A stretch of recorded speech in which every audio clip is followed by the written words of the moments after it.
complex on the screen, healthcare in between.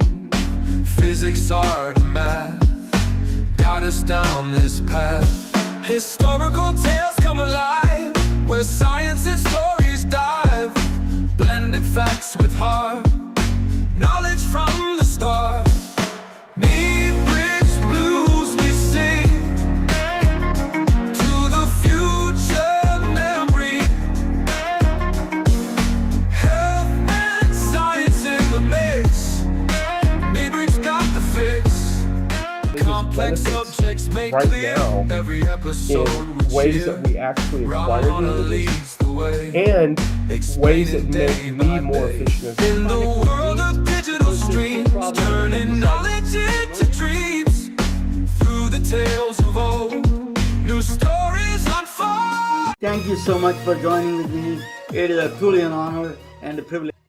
MedBits Webcast is a new kind of healthcare media channel to break the silo mentality and foster interdisciplinary thinking. Our mission is to fill that gap and to create a curiosity through different lenses, tapping the passion that guided the historical figures in medicine and bringing present-day groundbreaking research to the front lines. We interview physicians and leaders in the industry about present-day healthcare challenges on our live programming.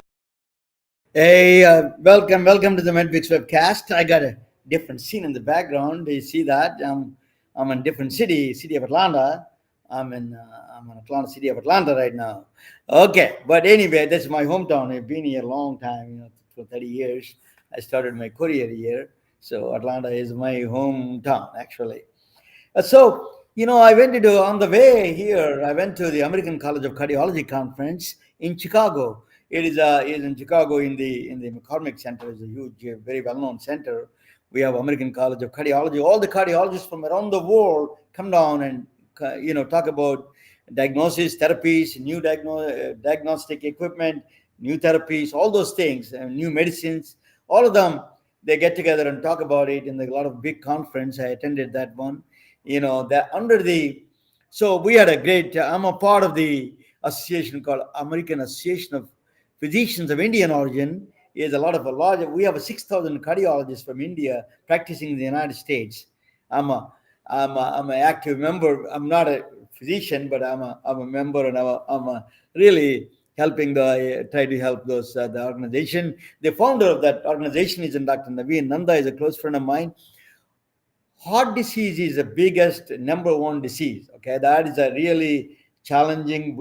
But we did a lot of advances. Dr. Nanda is a pioneer in this area. So I'm going to show you just briefly about the picture. We had a fun in this one. Let me add the scene for you here. Let me add the scene for you. That's I'm going to get you. Just give me 1 second. I'm going to get you this video. Oh yeah.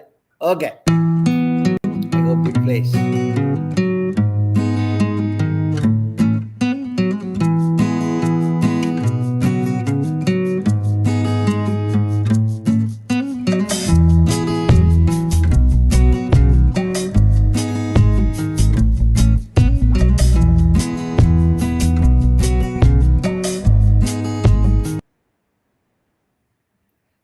Okay, that's good. That is let me take it out, then let me come back. Okay, so that was a place in Chicago. We had a great time and fun. I'm going to talk about more. I interviewed the doctors and founders. So heart disease is number one, but the second biggest disease is that mysterious stills. Heart, we made a lot of advances in heart disease. We really understood a lot about heart disease, a lot more. But in the cancer, the second deadly disease, we don't have much understanding. We're struggling. We spend billions of dollars, if not $1 trillion. It's a huge investment. Went through NIH, all over the world. They spend a lot of money on the cancer treatment and cancer research. But unfortunately,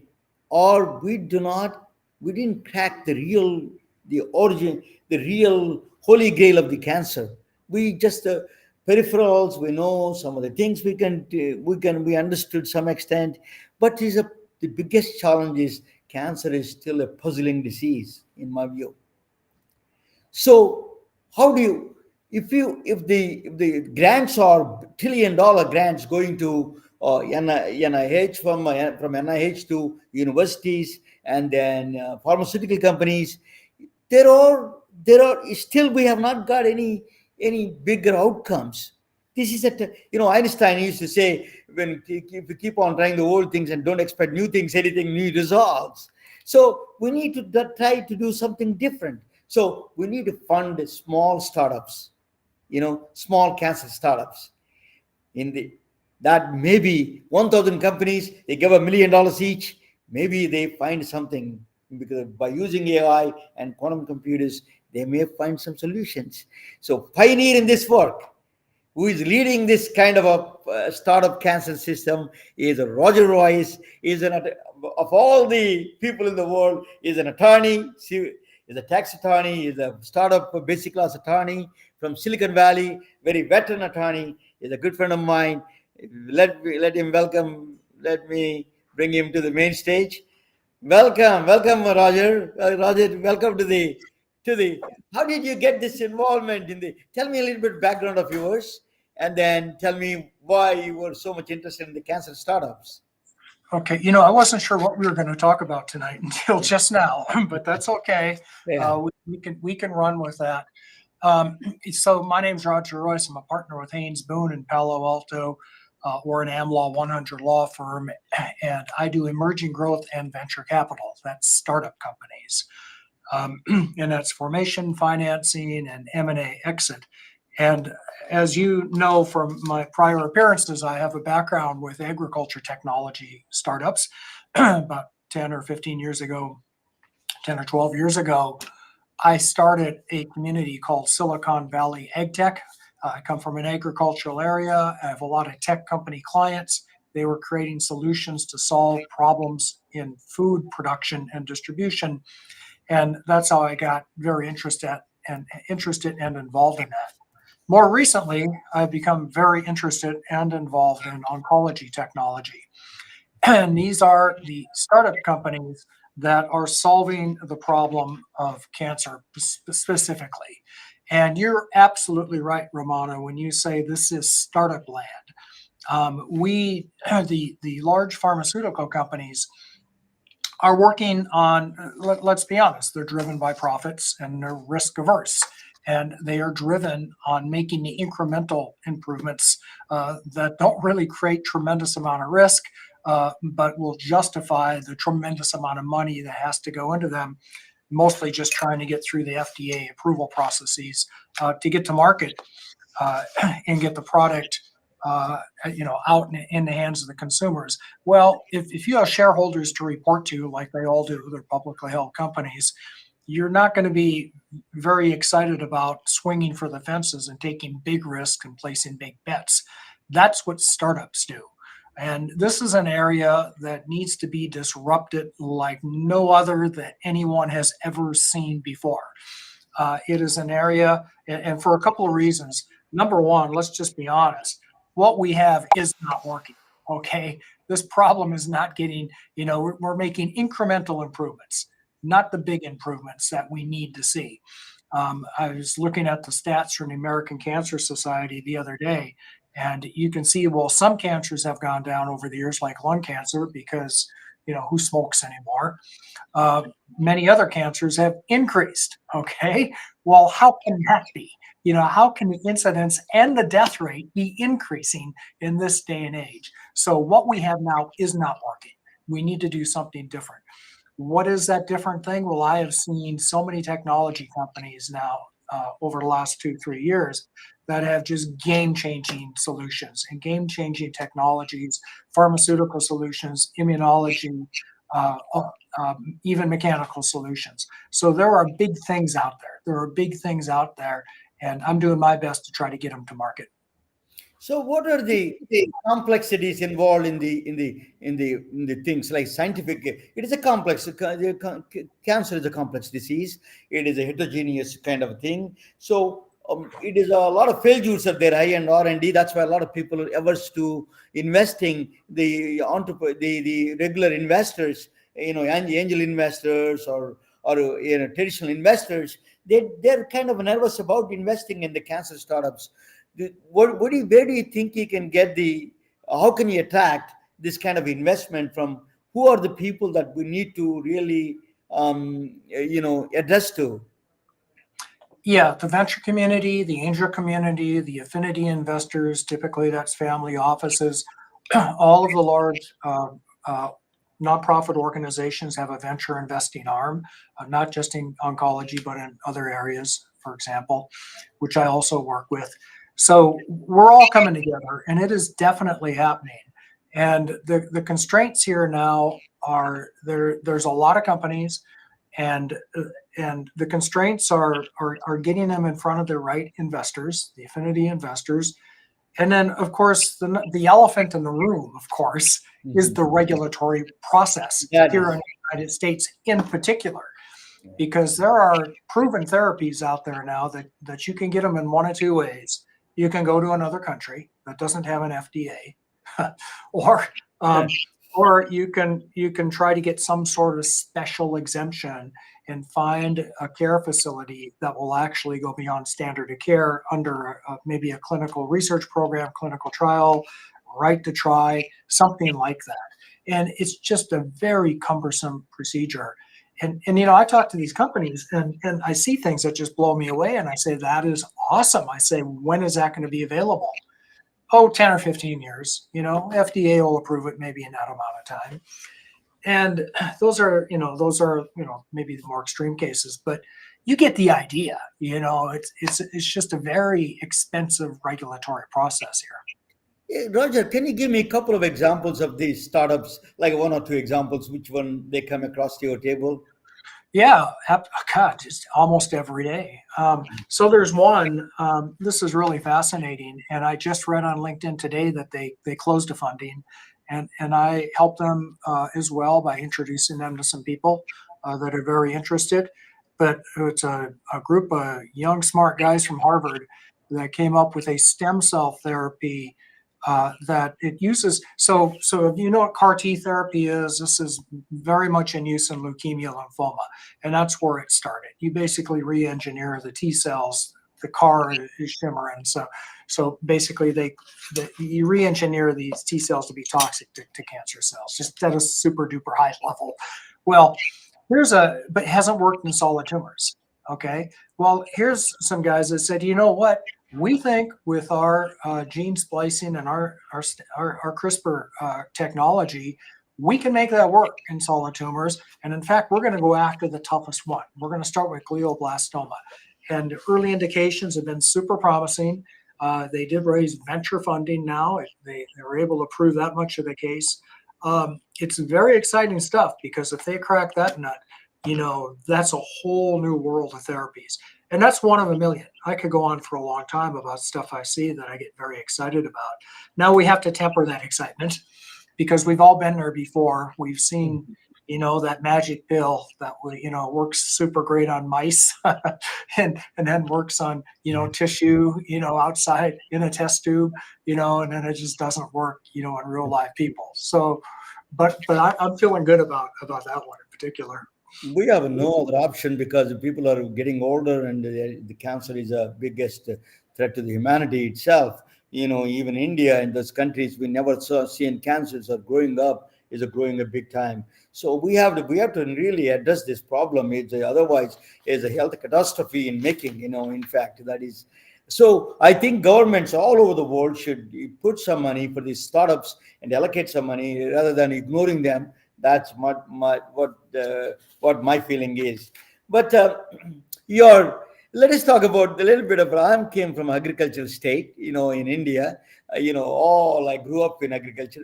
Tell me, agriculture technology. You are very, very much into, besides into cancer, this startups scene. You are also in agriculture technology. You do conferences in agriculture technology. A little bit go in that direction for a couple of minutes. I'm going to do that, but before I do, I want to say one last thing about this topic, because you just said something really interesting about the funding. Funding for cancer research is really under attack right now, federal funding anyway. And I think that fundamental research is absolutely essential in this field. Like I say, this is swing for the fences type stuff. We have to have game-changing stuff. We have to think about this in a different way. And it's pretty hard to find companies outside the startup space that are really able to do that. That's the function of government. It is one of the legitimate roles of government, is to fund things that private industry really cannot. It's not set up to do that. Specifically, there's a pancreatic cancer research program at the Department of Defense, which it's under what they call the Congressionally Directed Medical Research Program. And in a recently passed continuing resolution in Congress and now through the Senate, and now it's law. Bottom line is pancreatic cancer research has zero federal funding under this Department of Defense program. Last year it had $15 million. This year it has zero. That's the wrong direction. We should not be going to zero. We shouldn't be going negative. We should be increasing the funding, because I'll tell you something, that particular cancer is increasing at a rate of about 1-2% per year, every year. So, when you've got a fire burning, a fire raging, you don't all of a sudden decide you're going to cut back on fire extinguishers, right? If anything, you're going to kind of build a few more of them. And this is the total lunacy that I think we've got going on in funding of cancer research right now. Okay, and I will get off my. Let us talk about Let me talk about a little bit about that. Continuing a little bit about that. Let me ask you about the artificial intelligence, the role of artificial intelligence and quantum computers in the advancing the diagnosis and therapies in the cancer side. What do you think, as an attorney? What do you think you see the startups using the AI? You think there is a lot of good future ahead? I think the funding is, what do you think the funding can help in this direction for the AI companies? Absolutely. And there's so many companies that are trying to solve what in other businesses are pretty basic problems, but in the medical business have not been solved yet. And we all know the big one, of course, is interoperability, the records, right? Like one hospital can't read the records that another hospital has on you, that another doctor has on you. And I've seen so many companies trying to build tools and then go one step beyond that and say, well, okay, what can we glean from all these records? Let's use AI. And another step beyond that saying, let's have the patient enter data throughout the day, or maybe we pick it up through biometric markers and see if that tells us anything. And we are getting there bit by bit, more and more. I'm wearing, as you know, an Oura ring. You probably heard of these. I've got a Whoop, and all of these are bit by bit. They're using tools sort of like that. In other words, my Oura ring will let me know when something's wrong before I even feel it, right? It'll tell me. My Whoop will do the same thing. And so that's a step in the right direction. And I'm seeing a lot of companies, using really good, solid, both AI tools at all steps, diagnosis, treatment, drug discovery, at all steps in the process. AI is really playing a dominant role. Now, it's not good enough yet, I don't think, but it will be someday. We just got to keep working on it. I have a dear friend joining with me from Atlanta. She's been a friend for a long time. She is a doctor of consciousness studies. So the Ursula Lentini. So she has some comments about she comes across a lot of cancer patients, a lot of cancer. This is the kind of thing she comes across, the families. So she wants to ask questions and some comments on it. Go ahead, Ursula. Any questions for Roger? And then you can make some comments on it. Can you hear me? She's frozen. Her screen's frozen. Well, while we're waiting, let me just say another thing. I think, and this goes way beyond what I do for a living, but I can't help but come to some conclusions.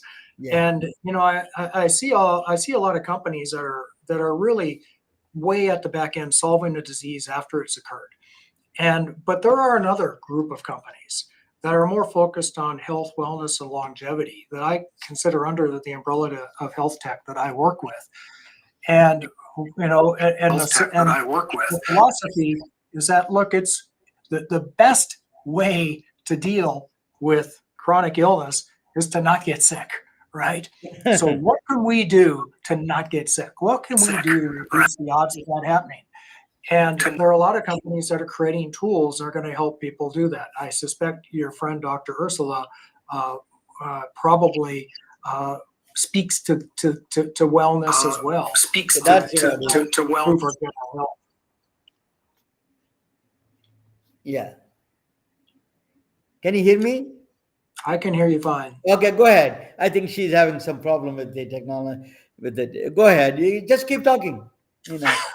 Well, hey, that's a dangerous thing to say to a lawyer. We'll be here all night.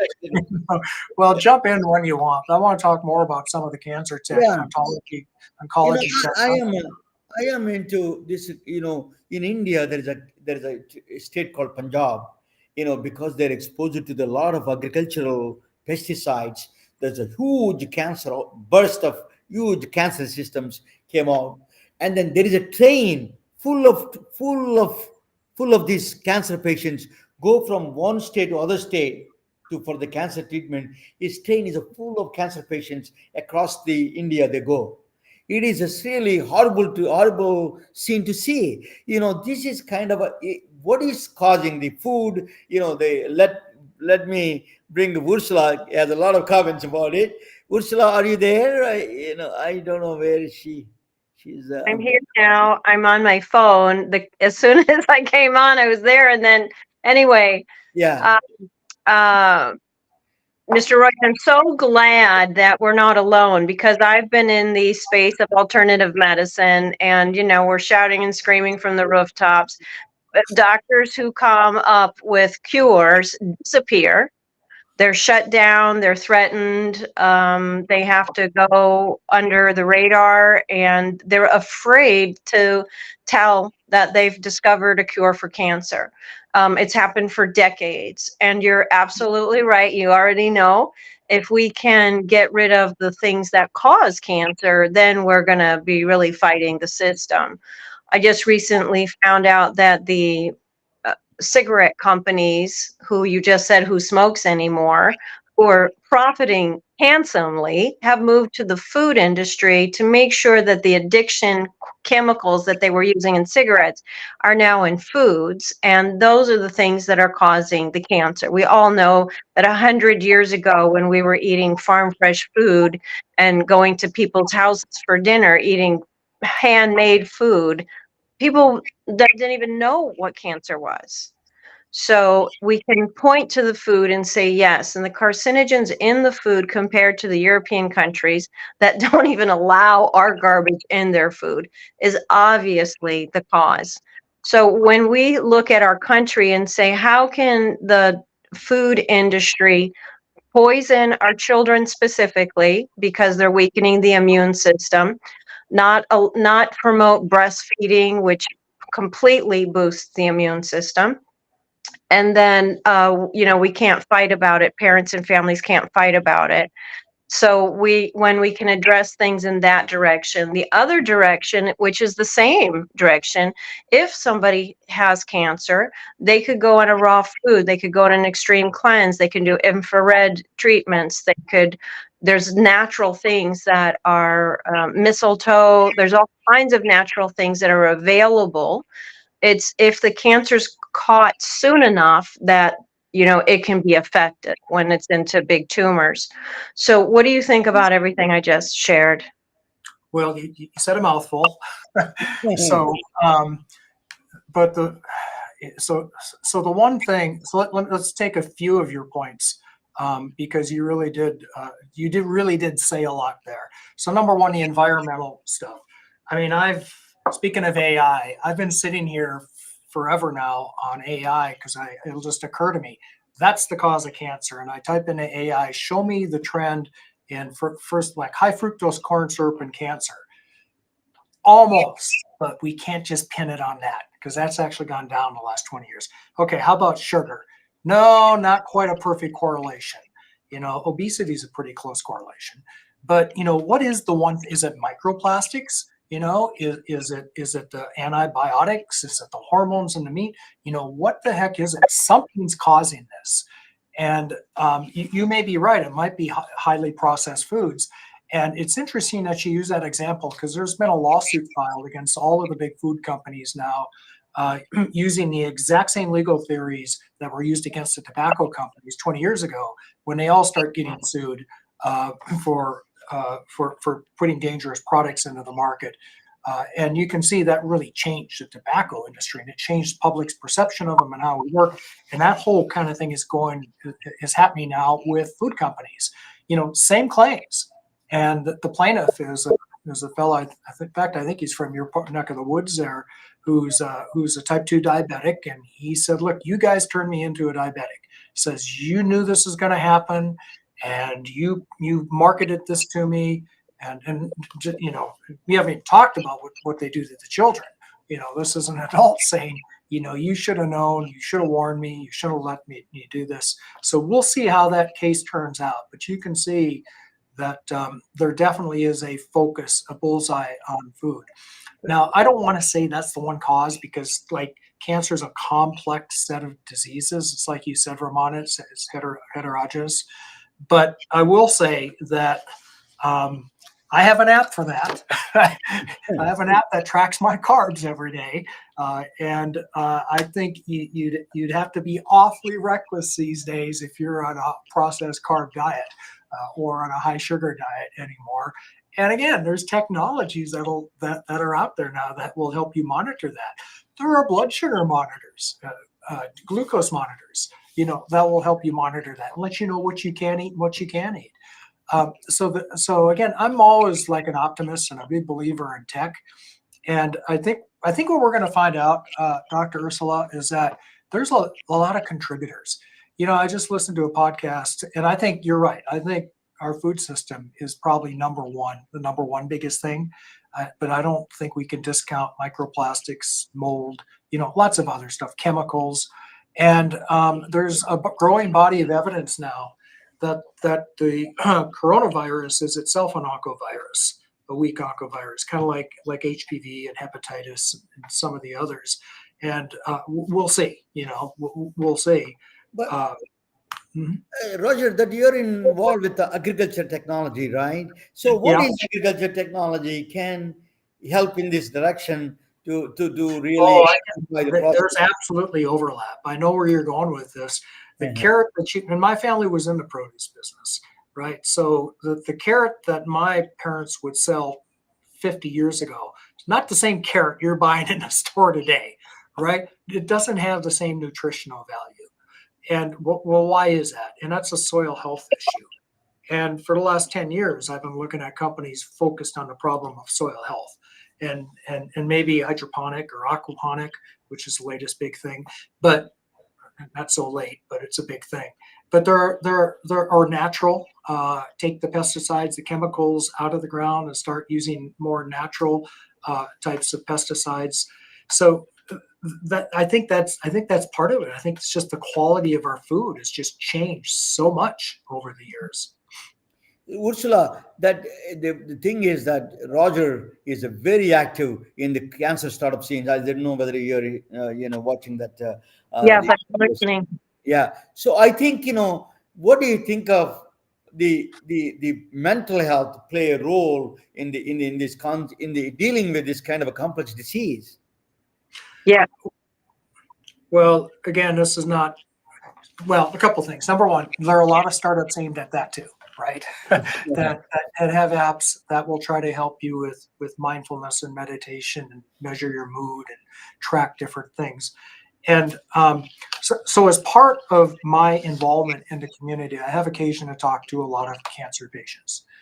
And in fact, just today, sadly, I just returned from a funeral of a good friend of mine named Lynn Williams, who died from breast cancer after she fought it for a good 7 years. But eventually, as Norm Macdonald would say, they fought it to a draw, I guess. So that's unfortunate. But I've talked to a lot of cancer patients. And I find that and I'm looking for that magic bullet. Like, what is it that gives you such a better outcome than somebody else? And I haven't been able to find any magic pill, but what I did find that's kind of common among the people who survive the longest is a good mental outlook and a good mental attitude. And I am the least superstitious person you will ever meet in your life, but I've come to believe that mental state has a tremendous amount to do with this. Yeah, let Ursula comment before that. I just want to make one comment. Your daughter gave you J. Krishnamurti's book, and Yes. she asked me about that. I'm glad she gave you that book. And J. Krishnamurti wrote that book. He's from my home state, and he is a very pioneer in the spiritual master, the philosopher. He was working with the quantum physicist David Bohm. He's really interesting. So go ahead, Virusula. You have a lot of experience in dealing with this cancer patients with the mental health. Just make a comment or any question. Both. Yeah, so in my metaphysical movement, that we have targeted resentment as one of the primary emotional states that are cancer causing. So when people come in, they come to me to do the subconscious healing, and we go through. And there's a lot of grievance in the past and all of that. Each organ would also represent different fear and anxiety and stress and grief. So depending on the organ and the relationship to the emotional state is where we address things. And I've helped cancer patients turn around from the emotional components that are cancer causing. But if, let's just say, stress. So the American Medical Association has admitted that stress is a very big cause of all diseases because, again, our immune system is very low because of stress. So when we talk about meditation and spending more time in nature, spending more time with actual human beings instead of on our cell phones, that all boosts our immune system and the happiness factor. When we have something to live for, then people really want to fight. So sometimes people are like, well, I'm sick and, who cares? And then, of course, they're on their way out. When cancer patients come to me and they say, this is not going to beat me. I need to stay alive. I'm a mother. I'm important. Those are the people who survive. Yeah, absolutely. Stress is so underappreciated as a causative factor. And we have to be able to deal with stress. What I found though is different people have different strategies for that, and different things work differently for different people. I think it's hard to say there's a one size fit all, and I'll just leave it at that. But I'm with stress. Let me ask you a question, both of you. That you're trying to say that is an individual thing. Stress is a response to. But what about the systemic stress? Society is giving a lot of stress. Governments are giving stress. The financial systems, all those are putting so much stress on people. What do you think? How can we do there's a bigger wash and boiling changes we can do with this kind of a stress systems? Roger, you're in the policy making a little bit. Tell us. No, that's way beyond my pay grade. Life is stressful. I don't think, to your point, I don't think we're going to change. We're not going to remove all the environmental stress. I just don't think that's possible. But what we can do is we can change how we react to it, right? So you mentioned my daughter and I, debated J. Krishnamurti for a long time. But we also debated, Frankl and man's search for meaning. And one of his fundamental premises is that, look, you can't control what happens to you, maybe, but you can control how you react to it, right? You can control how you let it affect you. And his example is from the concentration camps in Germany.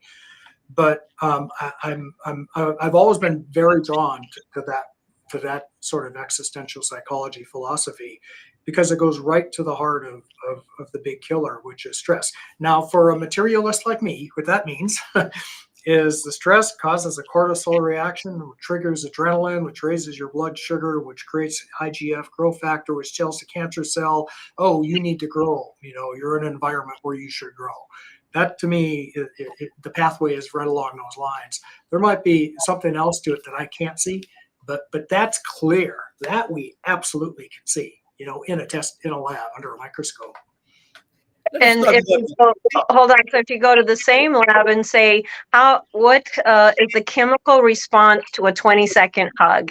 What kind of serotonin, dopamine, immune boosting system happens when we spend 20 minutes outside in the sun? When we sit on the ground and just relax, what happens to our physical body?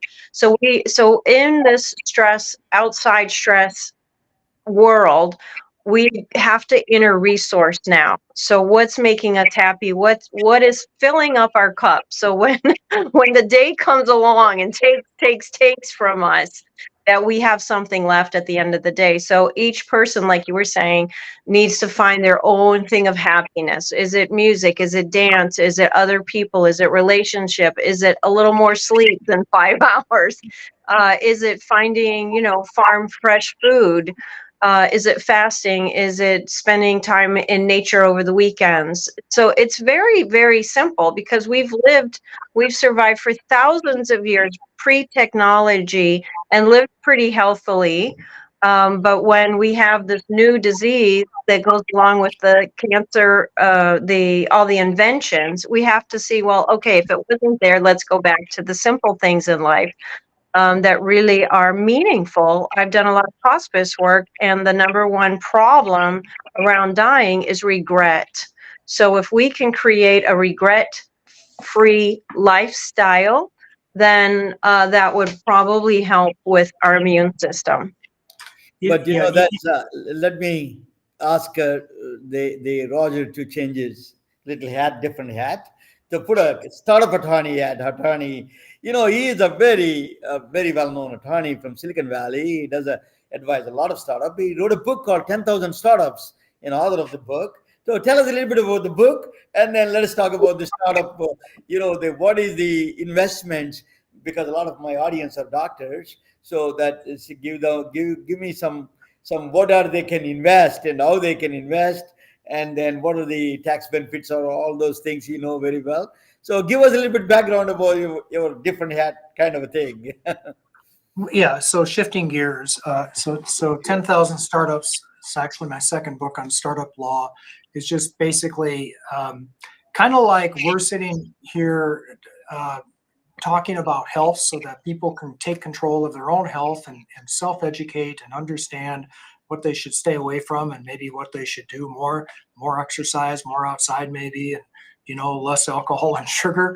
My book on startup law is a lot like that. I think startup entrepreneurs, they should have an idea of what they're getting into and not rely 100% on their lawyer to make all their decisions for them, because it's going to turn out a lot better for them if they have a much clearer roadmap. And the book is really written for a way for the startup entrepreneur to understand the legal system that they're stepping into, both the opportunities and the pitfalls. So let me bring that your maybe that I wanted to bring that presentation maybe that you did the. Let me bring that one. Well, it's all tax. I mean, if you wanted to talk a little bit about, I think you mentioned earlier, you asked me about what do we expect to see in the tax world, and I did put together a few slides on that. If you'd like me to talk about that, I will. I don't know your audience. We were I having did such get a it. lively discussion about health and and immune systems. But whatever you like. What is a Dead on Arrival book? I didn't know that you wrote this book. Go Yeah, ahead. that was the first book. I wrote that 15 years ago or so, and it's a book about all the mistakes that I've seen startup companies make over the last 40 years. And it was, after writing that, somebody occurred to me and says, well, why don't you tell us, instead of telling us what not to do, why don't you tell us what we should do? So Dead on Arrival is about the companies that made big mistakes and failed when they should have been successful. 10,000 Startups about all the companies where you didn't hear about their big splashy mistakes because they did things right and they quietly avoided problems and went on to become successful. Yeah, that is that's a very well-known book. A lot of people know about this book. So, Well, I do. so tell us the expired provisions. What is this Well, question? So anyway, we've got we've got big changes underway in government on so many different levels, as you know, but one of them is going to be our tax system.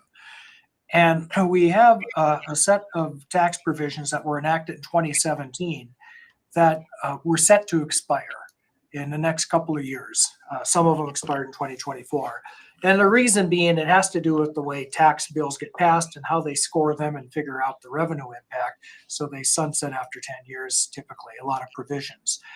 And there is a battle going on in Congress right now because some people want to make these tax breaks that were given 10 years ago permanent, and some want to let them expire. Some have expired, but might be reenacted and enacted back into law. And here's three of the big ones that have already expired: bonus depreciation, some interest expense deductions, and capitalizing R&D, which is a huge deal here in Silicon Valley for tech companies. If you go to the next slide, I've got a list, and I just put a link from JCT. It's a government agency. It's a government publication that goes into great detail if you want to see which provisions are going to expire. There's a lot of them. There are individual income tax rates, low income tax rates. There's several energy tax credits. One that you might be interested in is a medical expense deduction could go back to 10% up from the current. In other words, people can deduct medical expenses in excess of 7.5% of their adjusted gross income. That's set to go back to 10. And then there's some other temporary provisions. Now, I don't think we need to spend a lot of time on this. If you go to the next slide, what we ought to be thinking about is the big, beautiful tax bill that is going to be coming along. And it proposes to expand and continue tax cuts, big tax cuts, both at the individual and corporate level. But they're going to pay for that through spending cuts. And, programs like Medicaid and social services are up for grabs these days. I don't think they're going to go anywhere, but just keep in mind that is a debate that is going on, the idea to stimulate growth. A couple that you hear a lot about, if you go to the next slide. Yeah. Let me ask you before you go to the next slide. These tariffs you're talking about, where is all this money coming from the tariffs? Are they going to invest in the manufacturing or what do you think the overall plan of these tariffs, money coming from the tariffs area?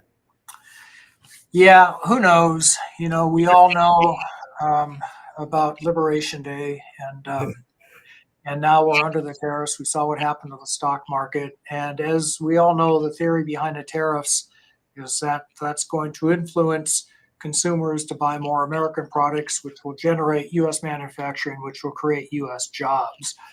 I don't think the tariffs, who knows, they might be a revenue raiser because maybe people will continue to buy from foreign parts or foreign manufacturers and just end up paying the tariffs that go to the federal fisc. But that's not the intention, and that's not the purpose. And I kind of doubt that'll be the effect. But anyhow, that's all I'll say about tariffs. And again, way beyond my pay grade. Yeah, Roger, I want to ask you a couple of questions, and probably you don't have the slide about that. A lot of doctors are interested in the convertible notes and safe notes. Just can you comment on that, both of them? What are the easier way to invest in the channel for them, for the doctors to invest their son-in-law or their nephew, whoever it is, they want to invest. Can you give us a little bit of a background on the convertible notes and the safe note, both of them?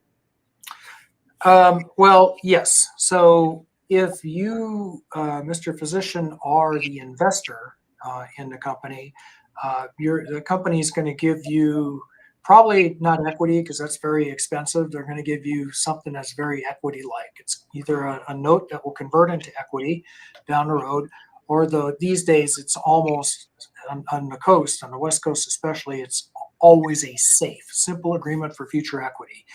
And it's basically an instrument where you give the company the money now and they give you the stock later at a time when we know the company is going to more likely to succeed, and it has a valuation and can price its equity and give you some benefit, maybe a low valuation for getting in early. That's the standard way of doing it. You want to take that as an investor to keep your costs down, keep it simple. You want to give that as a company for the exact same reasons. So that's how all the seed fundings, right up until the first, what we call a price round, get done these days. And both of them safe.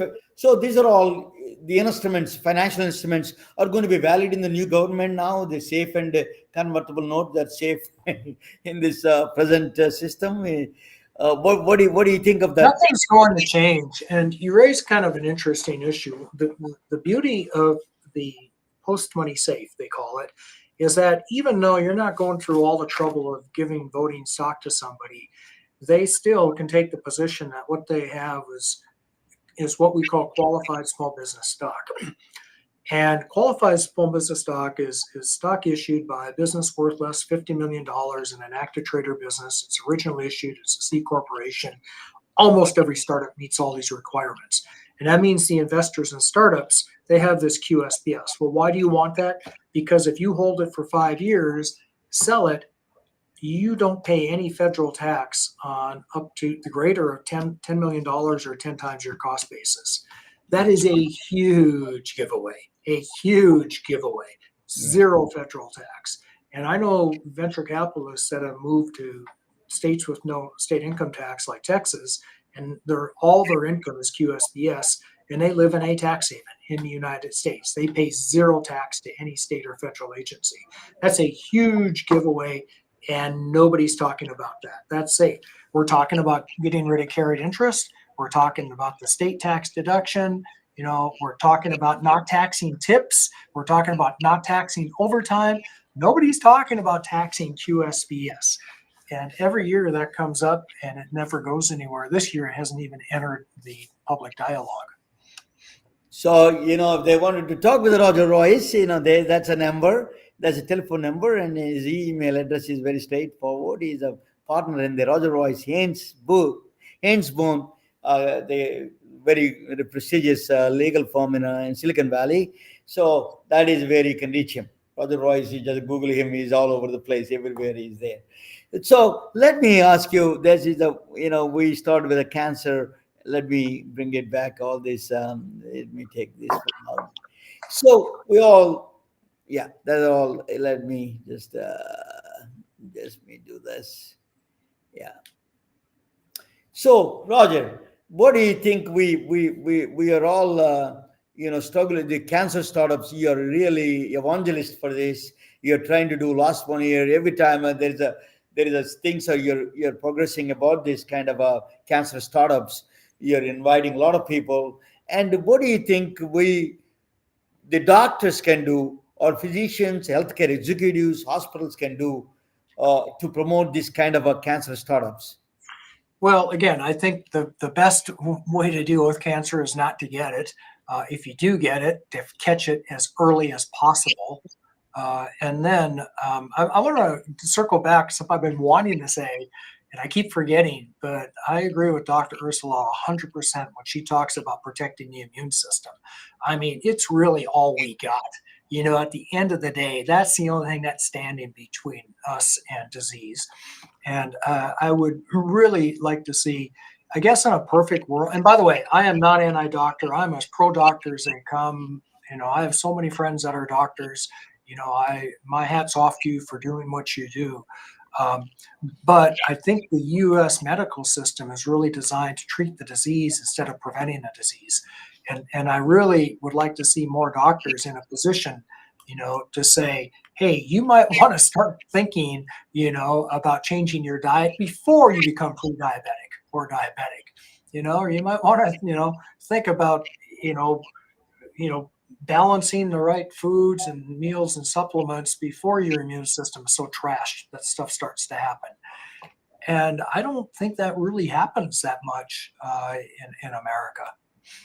I want to say that the education system for the medical industry is not including anything else besides what they've been taught. So if someone comes in and says, I want to help people, health is really important to me, my family members have died, or my dad's a doctor, or whatever, they get in and there's one track, because alternative medicine, which is traditional historical medicine, is not taught there. So the best startup companies that I would love to see, people saying, okay, this is medicine, this is medication, and here's all the other ways that we can create health for ourselves, our families, our communities, our country. And I think that would be something, because there's such a need for it, and it's not really organized. It's pocketed. If you're diabetic here, if your propensity for that because of your culture is there, I think startup companies who have an organized system that says, here's what to do, here's the supplements to take, here's the lifestyle, here's the apps to keep you on track, here's how we can support you. I think people have a starving need for that, because the medical industry can't help that.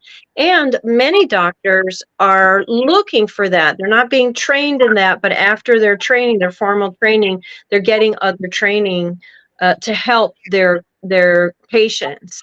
I would be very happy to see a lot of startup companies helping the health system. I wanted to add that to you, Ursula. A lot of doctors, oncologists particularly, taking the lifestyle medicine now. Their board certifications are just starting to do the lifestyle medicine. So they understood there is a lifestyle is involved in this cancer. A lot of oncologists actually doing the lifestyle medicine boards actually. But I think what is Roger is doing is really remarkable. That's we need a lawyer to do the really startups for the cancer, because we tried everything. We tried all the other methods, didn't work. So we need a really evangelist, and he's a firm believer in the startups. And then he is an ecosystem that he is trying to build the cancer startups. I think you are onto something, Roger. I think the whole world has to support you, and I think is the whole world needs it. So I'll let you do a final comment, Roger. My final comment is I want to do a pitch for cancerpatientlab.org. I'm on the board, where we believe that informed and engaged patients get better outcomes. And we do weekly webinars. We have patients, we have oncologists, we have integrative doctors like yourself that come in and talk, scientists, researchers, startup entrepreneurs. And that's where I'm seeing a lot of kind of the really new, really interesting research.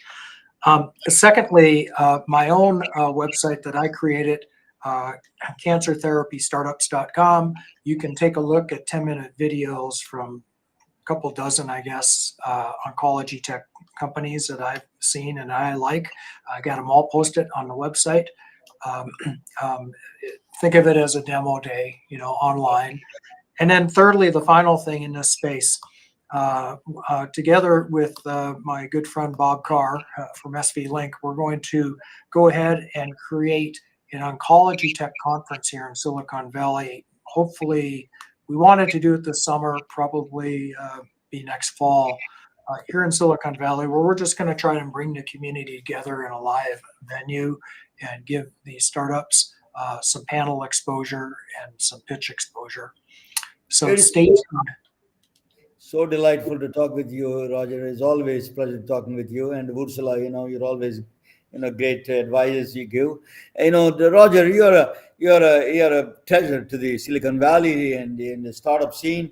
I think we all need this kind of a help. A lot of doctors and all the physician the healthcare community needs a person like you to be really a spokesperson for this kind of a big challenges. Thank you so much for joining. And if you want to hang around for a couple of minutes after the podcast, you can talk. And then let me say goodbye, good night for all of you. We are retelling their stories through our patented designs that can be worn on scrubs, t-shirts, printed on conference bags, and endless other promotional materials. Daily Wear for Medicine is the first ever of its kind to create curiosity in medicine through visual art. We at MedBricks are celebrating unsung heroes of the past who made enormous contributions to the field of medicine. through our unique campaign called Daily Wear for Medicine. You can wear it, carry it, and give it.